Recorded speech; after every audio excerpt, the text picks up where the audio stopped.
La clase la hice bien concretica, porque tenemos un tiempo limitado. Y lo que quiero es que tengan la idea de los aspectos más importantes. Y entonces, en la clase próxima, aclararíamos todas las dudas o alguna situación que les pueda surgir en el transcurso de este tiempecito, ¿sí? Listo, doctora. Ya. Entonces, vamos a dar hoy los fenómenos que dificultan el análisis de la segregación mendeliana. Y vamos a tener como objetivo que ustedes al concluir puedan explicar de manera sobera los fenómenos que van a dificultar este análisis y cómo van a interferir en la segregación de una simple mutación mendeliana. Es decir, cómo estos fenómenos van a dificultar que los patrones de herencia convencional, por decirlo de alguna manera, los patrones de herencia clásicos, puedan transmitirse de manera efectiva. Al ocurrir uno de estos fenómenos en alguna de las patologías que tienen un patrón de herencia definido, ya sea autosómico dominante o dominante ligado al X o autosómico recesivo ligado al X, vamos a ver cómo van a incurrir de tal manera que van a impedir poder determinar con exactitud el patrón de herencia. Estos fenómenos van a incidir de manera tal que las características propias del patrón de herencia no se pongan de manifiesto tal y cual, y por ende van a afectar las manifestaciones clínicas y el fenotipo de una manera no correspondiente a la patología. Bien, entonces vamos a ver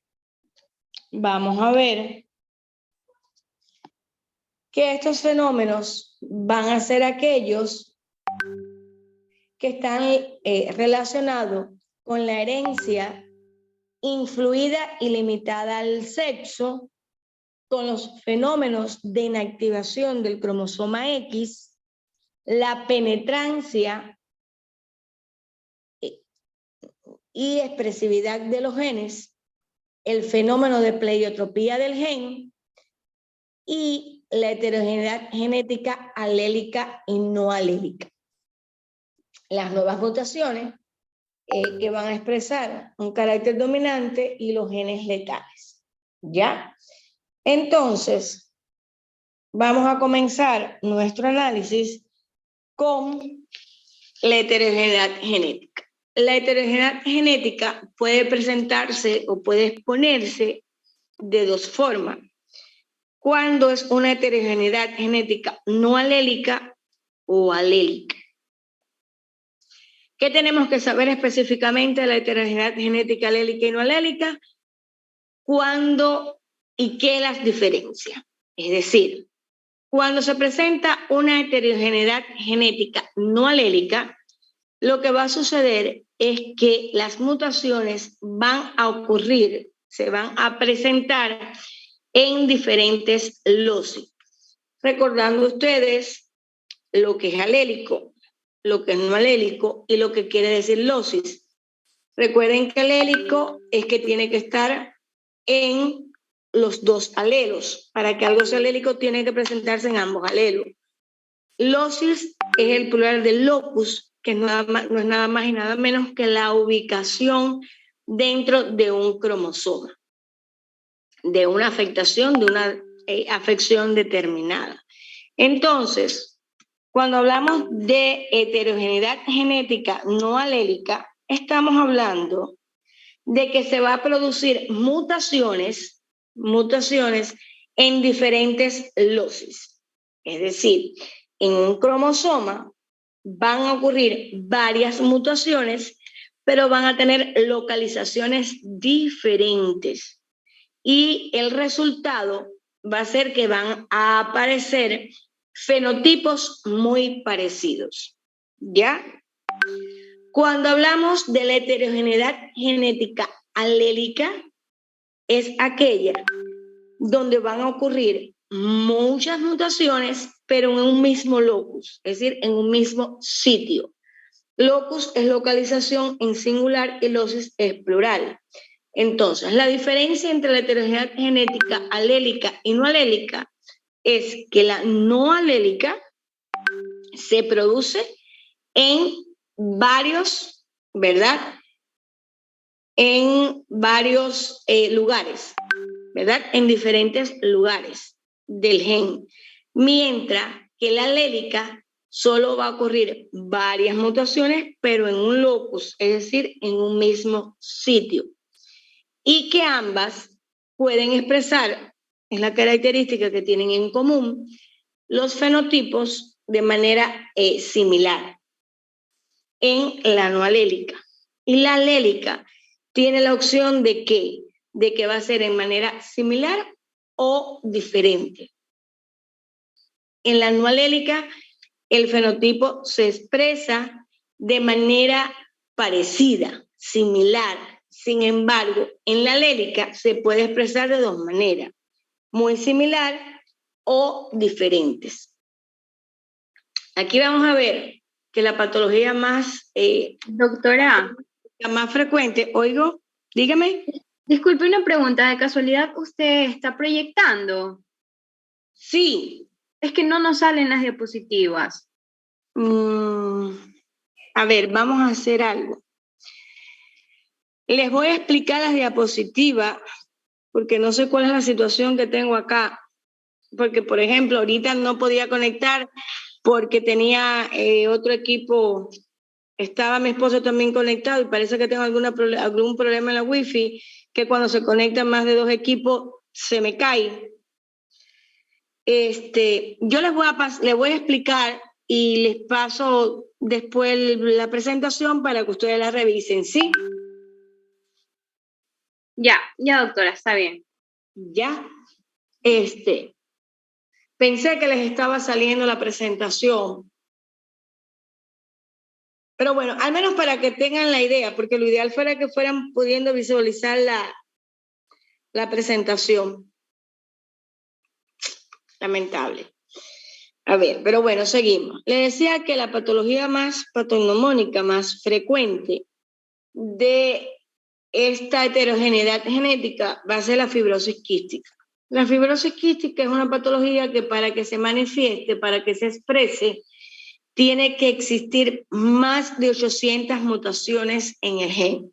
Bien, y esto va a ocasionar características similares en los pacientes que presentan la fibrosis quística. No en todos los pacientes se va a presentar de igual manera, con las mismas características, ni con la misma intensidad del cuadro clínico, pero sí va a ser de manera similar.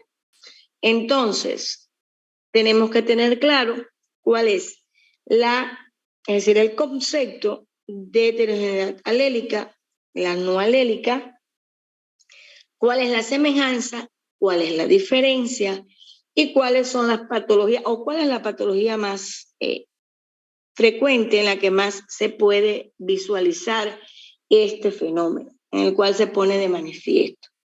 Les repito algo, chicos, no teman, porque la clase se está dando así. Yo sé que a veces de manera presencial es algo compleja, pues por esta vía también le puede resultar un poco más difícil, pero no se preocupen porque la próxima semana yo espero, Dios mediante, que ya podamos estar de manera presencial y le explicaríamos todo esto de manera detallada para que no les quede ninguna duda, ¿sí? ¿Me escucharon? Sí, doctora. Perfecto. Mari, yo cuando termine te voy a pasar las diapositivas, ¿sí? Ya, listo, doctora, y también yo se las mando a los compañeros. Para que se lo mandes al resto del grupo. Entonces, la fibrosis quística decíamos que es una de las patologías donde con mayor frecuencia se puede ver este tipo de fenómeno de la heterogeneidad genética alélica y no alélica, y la otra patología donde lo podemos ver y ver diversidad en el fenotipo va a ser cuando se afecta el gen FGFR3 que este gen ocasiona o se va a afectar fundamentalmente en el cromosoma 4, en el brazo corto, en la porción 16.3, y ahí vemos que en relación del número de mutaciones que ocurran en este gen, en este cromosoma en específico, el 4, va a tener diferentes manifestaciones. Bien, mientras las mutaciones sean en mayor cuantía, sean numéricamente extensas, repetitivas, más severo será el cuadro. Y lo vamos a estar relacionando con el enanismo. El enanismo tiene muchas formas de presentación cuando ocurre por este fenómeno. Y ahí vamos a ver cómo se va a poner de manifiesto la presentación tanatosférica tipo 1 o tanatosférico tipo 2. Son dos tipos de enanismo que son severos, son muchas veces incompatibles. Y tenemos la condroplasia, que es un poco más leve, más moderada, y la hipocondroplasia, que es todavía mucho más leve. Es decir, mientras mayores mutaciones se presenten en el gen, mucho más severo será el fenotipo del cuadro clínico. Mientras menos mutaciones existan, más banal, más leve será la presentación del cuadro clínico. No es lo mismo ser un enano por una hipocondroplasia que ser un tanatosférico. Bien, entonces, en relación al número de afectaciones de las mutaciones que se repiten en el gen, tendrá que ver con el fenotipo y la severidad de la presentación. Recuerden que el fenotipo no solo se refiere a la fase, sino es a las manifestaciones tanto en sistemas o órganos de determinadas afectaciones. Bien, hasta ahí vimos la heterogeneidad genética alélica y no alélica. Ya saber el concepto de cada una, qué es lo común que tienen, cuál es la diferencia y las dos patologías que con mayor frecuencia se ven afectadas por el fenómeno de heterogeneidad genética. Como segundo fenómeno que interfiere en el proceso, vamos a ver la penetrancia del gen. La penetrancia del gen es un concepto que se va a referir a la potenciabilidad que tiene de expresión un gen. Es un concepto donde vamos a tratar a denominar del todo o nada. ¿Por qué?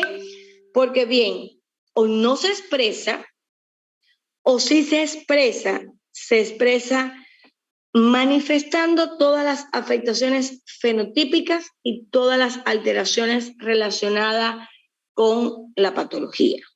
Bien, ¿cómo se va a medir la penetrancia del gen? Bueno, se mide por las veces en que está presente en el genotipo el defecto. ¿Ya? Es un concepto para mutaciones específicamente que expresan un carácter dominante. Repito, es un concepto que se va a referir a la potencialidad de la expresión del gen. Es un concepto de todo o nada porque o se manifiesta totalmente toda la afectación en sus capacidades o no se manifiesta. Lo vamos a poder determinar en un análisis por las veces en que está presente el defecto en el genotipo del individuo y no se expresa o si se expresa. Bien, y es un concepto que lo vamos a poder ver y analizar cuando se presenta, sobre todo en aquellas patologías que tienen un carácter dominante, es decir, un patrón de herencia dominante. Ahora, la penetrancia, cuando se expresa en su totalidad, decimos que hay una penetrancia total. Pero cuando no se manifiesta en el 100%, pero está presente, hablamos de que hay una penetrancia reducida. Y cuando hablamos de penetrancia reducida, hablamos de que la mutación que se está estudiando no tiene una presentación de un 100% como se espera en el caso de que ocurra una penetrancia. Entonces, una penetrancia reducida de un 80% se traduce como que son personas fenotípicamente no afectadas en una familia que tiene una patología dominante. Pero estas personas tienen una probabilidad de un 20% de tener la mutación en su genotipo y por lo tanto transmitirla a su descendencia. Bien, ¿qué ocurre aquí? Para que vayan entendiendo. Decimos que la penetrancia se pone de manifiesto en enfermedades dominantes. Ustedes recordarán que una de las características de la herencia autosómica dominante es que la descendencia en cada embarazo tiene el riesgo de un 50% de ser enfermo y un 50% de ser sanos. Y que en la dominante se va a ver los afectados en todas las generaciones, no salta ninguna generación y no existe la condición de portadores sanos, sino son o enfermos o sanos. Cuando ocurre un fenómeno de penetrancia reducida en un patrón de herencia dominante, van a aparecer los denominados portadores sanos. Tienen la afección, no la expresan fenotípicamente, pero su gen está afectado por una penetrancia reducida, lo que hace que no se manifieste en el fenotipo y le da la condición de portador, algo que no es característico de las herencias dominantes. Hasta ahí me van entendiendo. Hola. ¿Alguien que me responda? Sí, doctora. Doctora, ¿puede repetir la última partecita, porfa? Que no la entendí bien. Mira, me refería, existen dos tipos de penetrancia, la penetrancia total y la penetrancia reducida. Es característico de que este fenómeno se presente en enfermedades que tienen un patrón de herencia autosómico dominante. ¿Ya? Cuando hablamos de herencia autosómica dominante, hablamos dentro de las características de que los pacientes van a ser, la probabilidad es que sean 50% sanos, 50% enfermos, y no te da la opción, el patrón no tiene ningún tipo de portador sano, porque van a ser enfermos completos o sanos totales. No va a haber opción de portador sano. Pero cuando hay un fenómeno de penetrancia reducida, aparecen en un patrón de herencia autosómico dominante los portadores sanos. ¿Por qué? Porque el defecto no está expresado en el 100%. Hay una reducción de las manifestaciones del gen afectado a un 80%. Ese 20% restante hace que se comporten los pacientes como portadores sanos. Es decir, fenotípicamente no van a expresar la enfermedad, pero tienen la información en su genotipo, por lo tanto la pueden transmitir a la descendencia. Y ustedes recordarán que es en el autosómico recesivo donde aparecen las condiciones de portadores. ¿Sí o no? ¿Recuerdan? Sí, Sí, doctora, que era los portadores sanos. Exacto, en la autosómica recesiva, no en la dominante. Pero como este fenómeno va a afectar este patrón de herencia, distorsiona el patrón de herencia, hace que aparezcan portadores sanos en la autosómica dominante. Y bueno, te preguntarás cómo se puede llegar a esta conclusión en un árbol genealógico, porque tiende a confundir, obviamente. Para eso, previo hay que dar un cuadro clínico detallado para que ustedes puedan llegar a esta conclusión. Porque con un árbol genealógico inexpresivo, mudo, es decir, sin una previa información, es imposible de llegar a esta conclusión, ¿sí? No es algo que se le pueda poner en un examen para que ustedes lleguen así de la nada a la conclusión. Hay que a este árbol genealógico darle un preámbulo de un cuadro clínico donde se ponen de manifiesto algunas de estas características para que ustedes puedan llegar a la conclusión. Hasta ahí ya hemos hablado de dos fenómenos, ¿verdad? Espero que vayan ahí conmigo para que al menos tengan la idea. Entonces, ahora vamos a ver el tercer fenómeno que va a dificultar la transmisión de las mutaciones de los patrones de herencia mendeliano y vamos a ver el efecto pleutrópico, que no es nada más y nada menos que múltiples efectos fenotípicos que se van a poner de manifiesto en diferentes órganos y sistemas de órganos y van a estar relacionados con la expresión de la mutación en cuestión. Bien, el síndrome donde más se pone de manifiesto la afectación por el efecto pleotrópico va a ser el síndrome de Marfan. Repito, efecto pleutrópico de una mutación.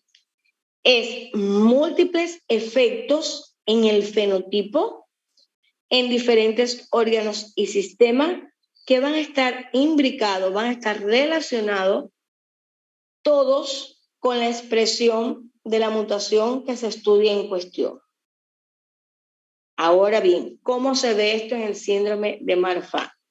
El síndrome de Marfan va a tener defectos esqueléticos, va a tener defectos cardiovasculares y va a tener defectos oftalmológicos. En el defecto esquelético se va a ver, es característico en estos pacientes con este síndrome tener alta talla. Ahora, ¿cómo se pone de manifiesto el efecto pleotrópico?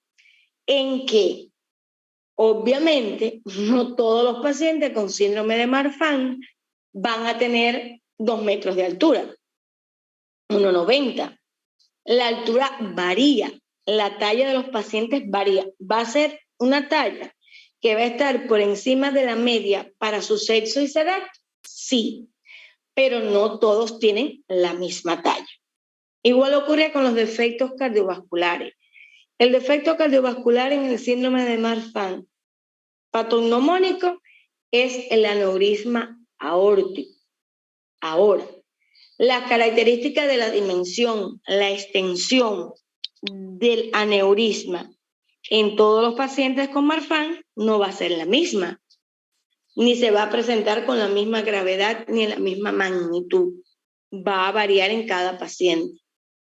Lo mismo ocurre con los defectos oftalmológicos. El defecto oftalmológico más característico del síndrome de Marfan va a ser una subluxación del cristalino, con la repercusión que esto trae consigo a la visión en el paciente. Y el efecto pleotrópico, ¿cómo se pone de manifiesto? En que esta subluxación, como pasa en los trastornos esqueléticos y en los trastornos cardiovasculares, va a tener un abanico, por decirlo así, varias opciones de presentación. Y ahí se pone de manifiesto el efecto pleotrópico. Es decir, ¿cuál es el defecto? ¿Cuál es el síndrome? Síndrome de Marfan.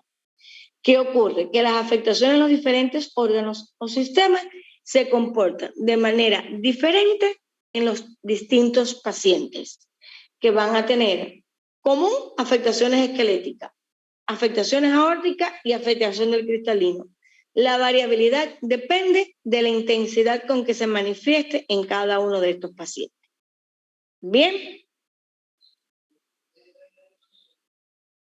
Entonces, ahora vamos a ver la expresividad variable del gen.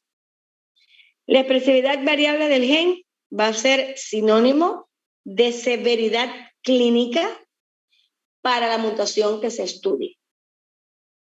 Es decir, va a ponerse de manifiesto la intensidad con que se expresa el defecto. Aquí hay mutaciones que van a ser muy, pero muy variables con su expresión. Uno, más intensos, más marcados, más manifiestos. Otros, menos intensos, menos marcados, más leve. Pero hay que tener en cuenta, porque guarda un vínculo muy estrecho, la expresividad con la penetrancia. Vamos a ver que tanto la penetrancia como la expresividad son evidencia de interacción entre mutaciones y con otros genes del genoma, así como el genotipo con el ambiente. Es un trabalengua. Quiero que entiendan algo. La expresividad variable del gen no es lo mismo que decir herencia multifactorial. Bien, la expresividad variable del gen se debe al fenómeno de la penetrancia y de la expresividad como alternativa de las mutaciones que ocurren en los genes, de la relación entre estos genes entre sí, de la relación de estos genes con el genotipo del paciente y por ende, en un tercer nivel, en una tercera instancia, la relación o la interacción que tienen, ¿verdad?, estos genes con el ambiente.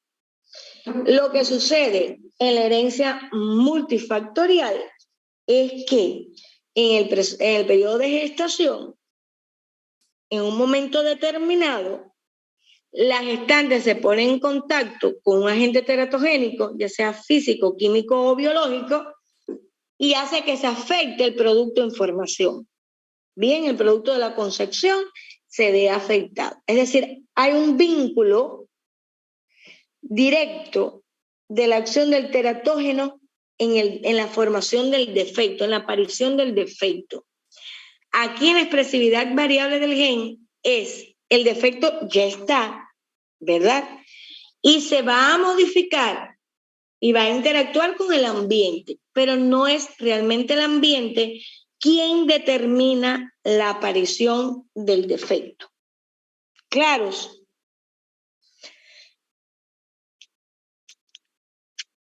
Sí, doctora. Hola. Ya. Entonces, el síndrome de Marfan, que lo recién vimos, vamos a ver que el gen que da lugar al síndrome de Marfan va a codificar para una proteína que involucra el tejido conectivo y esta proteína se llama fibrilina. El gen que codifica para la aparición del síndrome de Marfan es un gen grande, bastante grande, de los genes de mayor tamaño, y el estudio molecular ha evidenciado que tiene una heterogeneidad alélica. Entonces, el efecto pleiotrópico de la mutación que involucra a la aorta, al ligamento del cristalino y la osificación hace que esta fibrilina actúe como encofrado de la elastina y por lo tanto, como se va a ver afectado, va a involucrar la aparición o va a ocasionar, mejor dicho, la aparición de los defectos en el crecimiento óseo, en el cristalino, es decir, en el ligamento del cristalino y en la medida en que va a aparecer el aneurisma aórtico. Es decir, el factor común es la fibrilina, que está afectado porque el gen que codifica para el síndrome de Marfan, ¿verdad? Codifica para el tejido conectivo y por ende, al afectar a la fibrilina, afecta a estos tres sistemas: cardiovascular, oftalmológico y es decir, visual y óseo. Pero el factor común denominador es la fibrilina. Cuando ustedes vean las diapositivas, van a ver que existe, para que sea bien visible, la expresividad del gen. Hay una diapositiva donde hay dos pacientes con diagnóstico del síndrome de Marfan y ambas tienen tallas diferentes, que es lo más apreciable porque la fluctuación del cristalino, valorarla, y la afectación de la aorta es algo más específico. Lo primero que uno ve en el paciente síndrome de Marfan es la alta talla. Entonces, hasta ahí la expresividad variable del gen. Vamos a ver ahora la inactivación del cromosoma X. La inactivación del cromosoma X es un fenómeno que va a ocurrir ¿cuándo? En las primeras semanas de gestación, específicamente en el estadio de mórula. Es un fenómeno que va a ocurrir de manera aleatoria y biológicamente va a compensar la dosis de genes ligados al X. ¿Por qué decimos que compensa la dosis de genes ligados al X? La mujer presenta 2 X, el hombre presenta una sola X. Cuando se inactiva un X de la mujer, está igualando a la mujer y al hombre en los cromosomas X. Por tanto, la mujer pierde un 50%, al perder un X se queda con 50%, es la misma dosificación de X que presenta el hombre. Entonces, vamos a ver que la inactivación de uno de los dos cromosomas X en la célula somática femenina se va a mantener inalterable en el clon para estas células. Es decir, traduzco, cuando se inactiva un X, el X que permanece va a tomar las características y no va a definir o va a afectar sexualmente el comportamiento de la mujer, sino sencillamente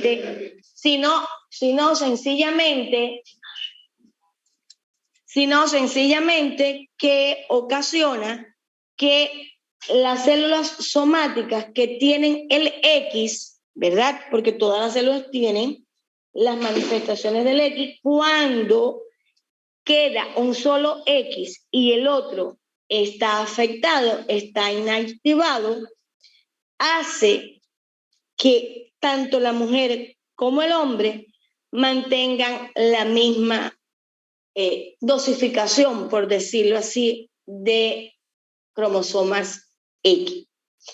Ahora bien, este fenómeno de inactivación del X, ¿cómo se manifiesta? Porque le he informado, le he dicho muchas cosas y ustedes dirán, bueno, ¿y esto cómo se ve? Sencillo. Cuando se produce la inactivación del X, que ya les dije que era de manera aleatoria, ¿verdad? Biológicamente no se decide cuál se va a inactivar, es un proceso aleatorio. La mujer que es portadora de mutaciones recesivas ligadas al X puede desarrollar o manifestar la enfermedad. Vimos la distrofia muscular de Duchenne, ¿verdad? Que es manifiesta en los hombres y las mujeres se comportan como portadoras. Pero cuando hay una inactivación del X, sucede que se han reportado en la literatura mujeres con síntomas de la enfermedad, es decir, mujeres con distrofia muscular de Duchenne. Cuando se analiza el genotipo de estos pacientes y se hace cariotipo, se ve que presentan un X inactivado y el X portador se manifiesta. Bien, Entonces, se comportan como manifestando la enfermedad cuando son enfermedades recesivas ligadas al X. Bien, hasta ahí. Hola. Sí, doctora. Ya. Entonces, vamos a ver ahora la herencia ligada al sexo. Hemos visto que hay muchos genes que los losis están en el mismo cromosoma y van a tender, hay una tendencia a que se hereden juntos, ¿verdad? Estos son los genes que están ligados. Si estos genes que están en un cromosoma sexual ocurre de esta manera, entonces estamos hablando de herencia ligada al sexo. Existen dos cromosomas sexuales, el X y el Y. Los genes cuyos losis están en estos dos cromosomas se transmiten de distintos modos, tanto en el hombre como en la mujer. El cromosoma X, además de tener los genes responsables de las características sexuales, ¿verdad? Tienen otros genes con otra información, con otras características y otros caracteres. Las mujeres necesitan ser homocigóticas recesivas para poder manifestar el carácter fenotípico de un carácter recesivo. Si la mujer es heterocigótica, aún van a mantener las características de manifestación de la patología y lo van a transmitir a sus descendientes. Me explico. Repito. El cromosoma X tiene la información del carácter sexual indiscutiblemente, pero aparte de tener la información del carácter sexual, va a tener otros genes con otras informaciones de otros caracteres. Lo que hace que las hembras, al ser XX, necesiten ser homocigóticas recesivas para poder manifestar el fenotipo, es decir, para poder manifestar una enfermedad que sea de carácter recesivo. Pero si en este caso la mujer se comporta como heterocigótica, ellas van a tener el carácter afectado. No lo transmiten, pero es decir, no lo manifiestan, pero sí lo pueden transmitir a su descendencia. Ahí es cuando se dice de que la mujer es portadora de determinado carácter. Sin embargo, los hombres que son XY pueden que tengan una parte, un segmento, una porción del cromosoma